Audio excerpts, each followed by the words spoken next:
Golden State of Mind. Looking at their record over the last 8 games, a lot of it has to do with Steph, Clay, and of course Draymond, who's reinvented himself or going back to playing the old Draymond way, limiting turnovers and being the great playmaker. You see the points, the three-point percentage, the field goal percentage. Oh, and by the way, they did add one DeMarcus Cousins to the lineup, who seems to be fitting in very nicely so far into that offense. I mean, I'm looking at you.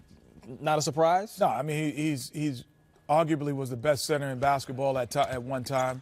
You know, he was definitely in the top 2, top 3 centers in basketball. You put him on the team with 3 of the top 15 players in basketball on one, and you put him with that, it's going to be easy for him to fit in. I just don't think it's fair for the rest of the league because this guy, here he is. Let's look at his workout.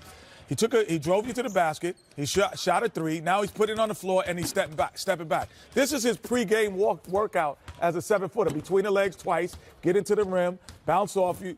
7-footers don't do that. Like, centers don't do that. They don't have that repertoire as their workout. He's working out like a 2-guard would work out prior to a game, and he hasn't even gone to his box game yet. So for me, this is not fair for the NBA. It's not fair. Well, I guess the one thing that is fair, he's not in typical game shape yet. We've seen that early on in the first game against the Clippers. Right after All-Star break, you'll start to see this real DeMarcus Cousins, because during that break, he'll be still working out with the team probably. He'll be getting his sea legs back. He's getting it probably into a game routine. Like, you know, there's a game day routine.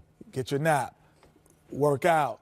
He's getting back into that. Like, you know, that's a different environment than just working out once a day, getting ready for the NBA season. But his skill set, you know, takes them off the stratosphere. They can play in any era with that team when you have a guy like him. Is he the shot in the arm that this team needed? Because we saw that early on, it seems like they were kind of lackadaisical. Steph gets hurt, and all of a sudden they No, they didn't need him. No? They didn't need him to make the shot in the arm. He did it. He's going to do it. But they're the best team in basketball without him.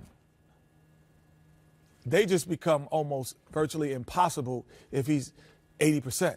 If he's just 80, they're virtually impossible to beat because they can give it to you any way you want it.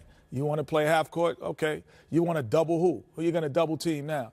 And this is what I always said. This is what I told Kobe Bryant one night when he was here as a guest. I was like, man, who's the best one-on-one basketball player in the world? He's like, I am. It's like, you are. And I said, and when Shaq was there, you got to play one-on-one. Nobody doubled you.